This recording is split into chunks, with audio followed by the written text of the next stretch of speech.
My dear students, a very warm welcome to the channel KGS engineers.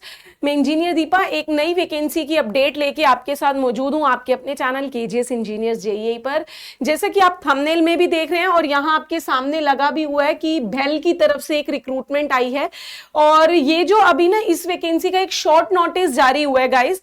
Full detail अभी आनी है क्या क्या, लेकिन अब आप लोगों को ये पता चल चुका है कि हमारे लिए एक नया मौका आ रहा है।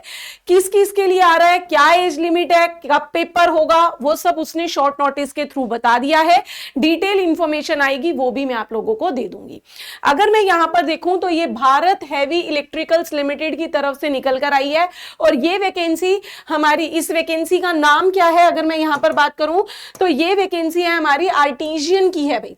किसकी? आर्टिजियन की। जैसे आपने अभी बीएसपीएचसीएल की चल रही है, बीएसपीएचसीएल में जिस पोस्ट को टेक्नीशियन ग्रेड कहा जाता है, टेक्नीशियन या आप कई जगहों पर टीजी के उससे जानते हो, अलग अलग ग्रेड की, ग्रेड 2 ग्रेड 3 इस तरीके से है।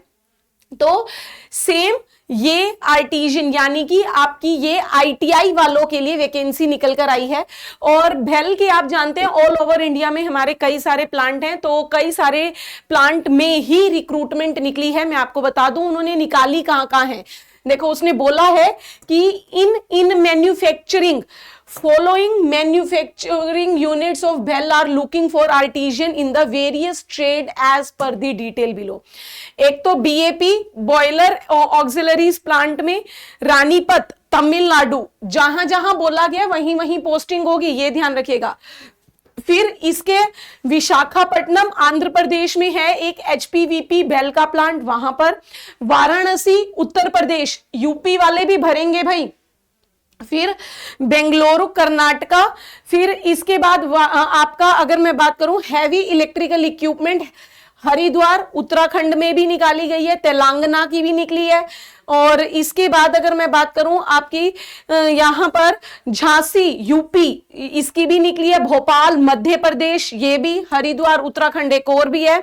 तो मतलब काफी सारे प्लांट में वैकेंसी आपकी यहां पर निकाली गई है। और टोटल अगर मैं नंबर ऑफ वैकेंसीज की ही बात करूं, क्योंकि सबसे पहले बच्चों का यही जाता है ध्यान, टोटल 515 पोस्ट हैं भाई।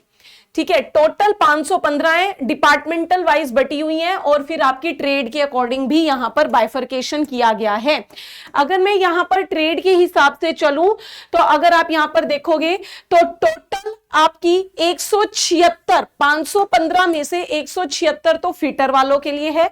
फिर इसके बाद यहां पर इसी 515 में से इलेक्ट्रीशियन 65 पोस्ट इलेक्ट्रीशियन वालों के लिए, 104 मशीनिस्ट और टर्नर की 51 पोस्ट और उसके अलावा वेल्डर की है 97 पोस्ट। इस तरीके से करते करते आपकी टोटल जो है 18, इलेक्ट्रॉनिक मैकेनिक फाउंड्री मैन की भी 4, टोटल 515 है। अलग अलग यहां पर बताई गई हैं भाई। जैसे अगर मैं इलेक्ट्रीशियन में 65 पोस्ट की बात करूं तो 65 में से 20 तो ईडीएन में जा रही हैं। ईडीएन वाला प्लांट लेके जाएगा 10 HEPP की और उसके बाद HEP 20 एक और है। तो इस तरीके से आपके प्लांट का बाइफर्केशन किया गया कि किस प्लांट को में कितने आर्टिजियन की जरूरत है। अच्छा, अब बात आती है कि मैम इसमें एलिजिबिलिटी क्या है और हमारा सिलेक्शन क्या होगा। ये देखो ये प्लांट वाइज भी दिया हुआ है और कैटेगरी वाइज भी। इसके बाद यहां पर सबसे पहले तो अगर हम बात करते हैं एज की अगर मैं बात करूं जनरल वालों के लिए 1 जुलाई तक तारीख काउंट होगी, 27 साल से कम होनी चाहिए। ओबीसी की 30, एनसीएल, ओबीसी में भी एनसीएल वाले non creamy layer, SC ST की 32 साल। इसके बाद रिलैक्सेशन वही है, SC ST 5 साल, ओबीसी एनसीएल वालों को 3 साल का रिलैक्सेशन मिलेगा। फिर पीडब्ल्यूडी का 10 साल, जनरल का पीडब्ल्यूडी 13 साल, ओबीसी एनसीएल वाले हैं तो इस तरीके से, और पीडब्ल्यूडी SC ST है 15 साल। ठीक है, जो नॉर्मल रहता है। एजुकेशनल क्वालिफिकेशन क्या चाहिए? 10th चाहिए प्लस ITI चाहिए। ठीक है, 10th प्लस ITI आपकी ट्रेड में होनी चाहिए।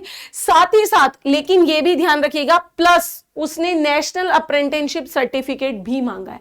आपकी यहाँ पर अप्रेंटिसशिप भी होनी जरूरी है, और यहाँ पर उसने ये भी बोला है जनरल वालों के लिए 60% मार्क्स, और हमारे जो SC ST हैं उनके लिए 55% मार्क्स होने जरूरी हैं, दोनों में, अप्रेंटिसशिप सर्टिफिकेट में भी और आपके NTC यानी कि ITI में भी। फिर इसके बाद उसने यहाँ पर अगर आप ध्यान दोगे तो उसने यहाँ पर आपका ये पेपर इसका कैसा होगा, ऑनलाइन ही होगा, ऑफलाइन पेपर नहीं होगा। और उसने ऑनलाइन पेपर की एग्जाम डेट भी टेंटेटिव आपको बता दी है। टेंटेटिव एग्जाम डेट जो है वो मिड सितंबर में है भाई, मिड सितंबर में आपकी एग्जाम डेट यहां पर उसने दी है, टेंटेटिव है। एक ही दिन में उसने कहा है मैं सारे एग्जाम लूंगा, ये ध्यान रखिएगा। ओके, एक ही दिन में सारे एग्जाम यहां पर लेगा। अब इसके बाद ये जो आपकी पे स्केल की भी बात कर रहा है, पे स्केल की अगर मैं बात करूं तो यहां पर आपका पे स्केल भी काफी अच्छा है भाई, 29,500 से लेके 65,000 का रहेगा, और बाकी अलाउंसेस जो हैं वो आपके रहेंगे। यानी ग्रेड 4 आर्टिजन ग्रेड 4 की आपका पे स्केल यहां पर रहने वाला है। ठीक है, इसमें यहां पर हालांकि 1 साल का टेम्परेरी पीरियड जरूर रहेगा, ये याद रखिएगा, जिसमें वो आपके यहां पर रहेंगे। लेकिन जैसे ही वो 1 साल का टेम्परेरी यानी ट्रेनिंग पीरियड आप कंप्लीट कर लेते हैं, उसके बाद आपको आर्टिजन, ये मत सोचना कि टेम्परेरी जॉब है, परमानेंट जॉब है, बस 1 साल की ट्रेनिंग रहेगी, दैट्स इट। ठीक है, और अब सिलेबस क्या रहने वाला है, टेक नॉन टेक कितने पर आपका कि कब से ये एग्जैक्ट अगर बात करें सिलेबस में, ट्रेड में कितने रहेंगे और आपका एग्जैक्टली कितने नंबर का रहेगा, ये सारी डिटेल, पेपर कितने का रहेगा, ये सारी डिटेल जो है वो आपको 16 जुलाई को रिलीज कर दी जाएगी ऑफिशियल साइट पर। 16 जुलाई 2025 को आपकी फुल नोटिफिकेशन की उम्मीद है, पूरी आ जाएगी। तो अभी यहां पर मैंने पहले ही बोला था शॉर्ट नोटिस रिलीज किया गया है, तो आप लोग यहां से ITI वाले BSPHCL दे लो शांति से। उसके बाद आप लोग अगर किसी रीजन से आपका कोई पेपर सही नहीं होता है तो एक मौका और आपके लिए आ रहा है। तो बेल एक बहुत अच्छा PSU माना जाता है और अच्छा पे स्केल भी है, तो तैयार हो जाइए, इस नई एक वैकेंसी के इंतजार में लग जाइए। वैकेंसी तो खैर आ ही गई है, शॉर्ट नोटिस आ गया तो ठीक है। 16 जुलाई को आपकी फुल नोटिफिकेशन भी आ जाएगी, तो आपका सिलेबस भी बता दूंगी, तब भी मैं आपको सारी डिटेल दूंगी।